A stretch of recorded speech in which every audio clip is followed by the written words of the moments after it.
They called him a has-been, shoving him out the door he'd helped build. But what he forged in the shadows would leave them all staring in stunned disbelief. The rain hammered down on the rusted roof of Jim Carver's garage, a relentless drumbeat that matched the pounding in his chest.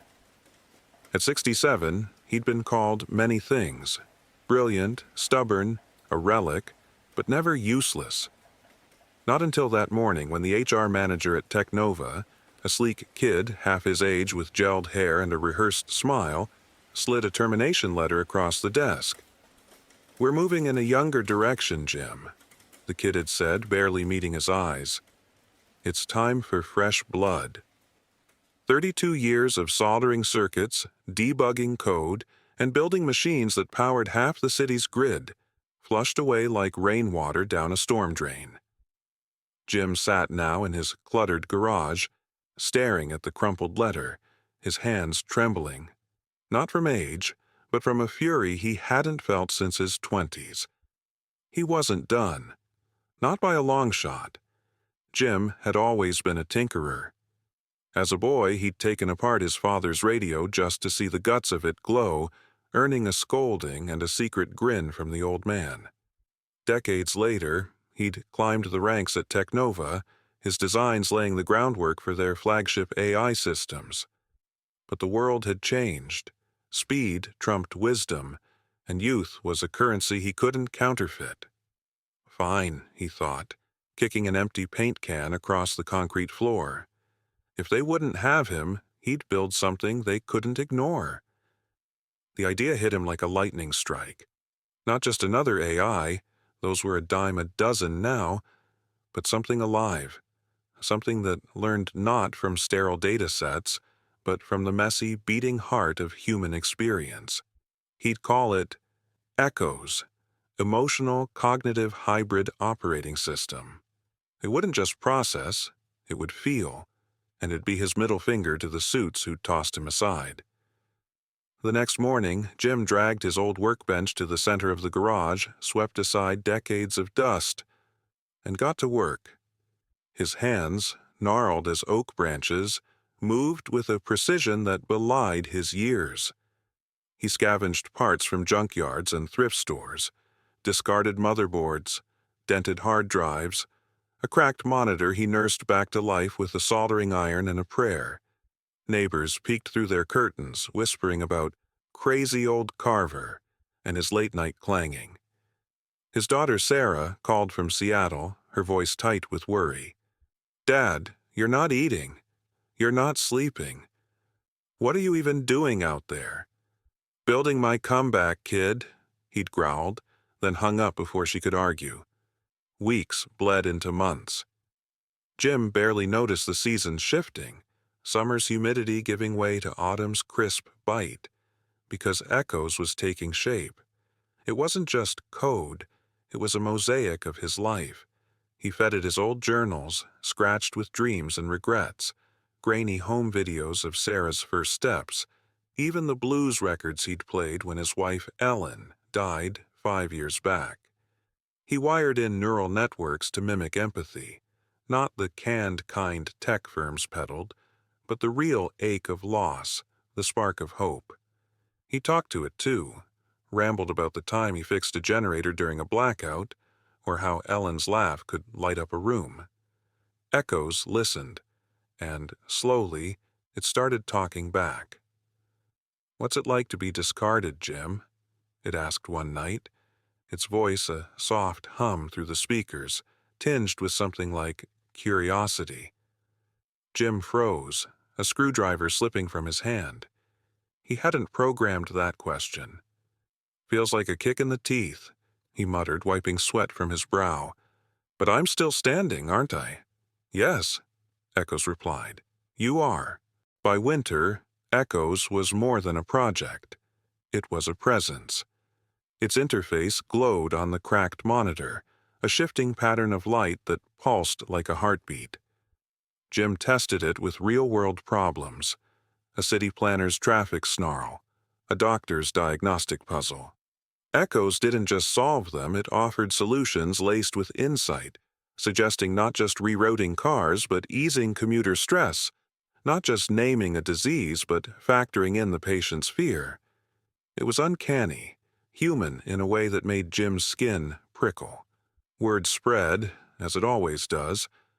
A local reporter, sniffing a human interest piece, showed up with a camera.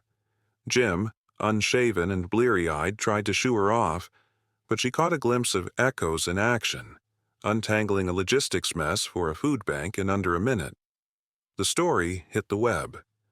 Retired engineers' garage AI outsmarts the experts. Views spiked, comments flooded, and then the email came. Technova wanted him back. Jim sat at his workbench, the message glowing on his phone. A six-figure consulting gig, a corner office, an apology wrapped in corporate jargon. "We underestimated your value, Jim. Let's talk." He laughed, a dry, bitter bark that echoed off the garage walls. They hadn't underestimated him. They'd written him off. Now they wanted Echoes, his soul poured into silicon, to prop up their bottom line. "What do you think?" he asked Echoes, leaning back in his creaky chair. The AI's lights pulsed, slower this time, as if weighing its words. "They discarded you when you didn't fit their mold. Now they want what you've built without them."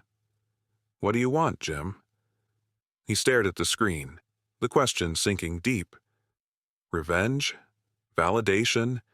He could march into Technova, Echoes in tow, and watch their jaws drop. Or he could keep going solo, prove an old dog could still hunt. But as the rain tapped the roof again, softer now, he saw Ellen's face in his mind, her eyes crinkling with pride when he'd fixed something broken. This wasn't about them. It was about him. 6 months later, Jim stood in a packed community center, the air buzzing with chatter.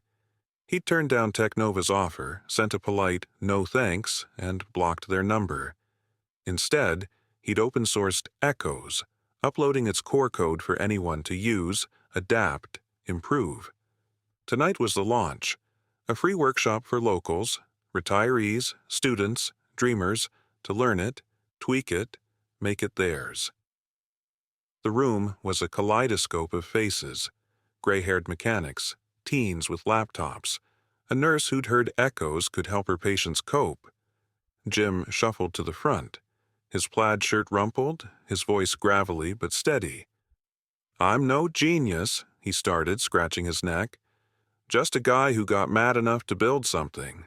This," he waved at the projector where Echoes' interface shimmered, "is for you. Not some suit in a tower. Take it, break it, make it better." The crowd leaned in as he demoed it. Echoes rerouting a school bus route with a kid's input, suggesting playlists for a stressed-out mom. Questions flew, hands shot up. A retired teacher asked if it could help dementia patients remember. A punk-haired coder wondered about gaming mods. Jim grinned, his chest lighter than it had been in years. This was his legacy, not a plaque at Technova, but a spark passed on. As the night wound down, Sarah slipped in, her coat dusted with snow. She hugged him fierce, whispering, "Mom'd be proud, Dad." He nodded, throat tight, and watched her join a group tinkering with Echoes. The room hummed with ideas, a symphony of what-ifs and why-nots. Back in the garage that night, Jim sat alone, the silence thick but not heavy. Echoes glowed faintly, its voice breaking the quiet. "Did you get what you wanted, Jim?" He thought of the termination letter, now ashes in his wood stove, of Technova's begging email, of the faces tonight, alive with possibility. "Yeah," he said, a slow smile creasing his weathered face. "I got more." The rain had stopped. Outside, the stars burned bright, indifferent to age or titles. Jim leaned back, hands behind his head, and let the stillness settle. He'd been discarded, sure, but he'd built something that wouldn't be. And in that, he found a truth worth more than any paycheck. The world might write you off, but it can't stop you from writing your own ending. The lesson lingered in the air, simple yet profound. Worth isn't tied to a clock or a corporate stamp. It's forged in the fire of what you dare to create and shared in the hands you lift up along the way. Jim Carver, the old engineer, hadn't just shocked the world. He'd reminded it that sparks don't fade, they ignite.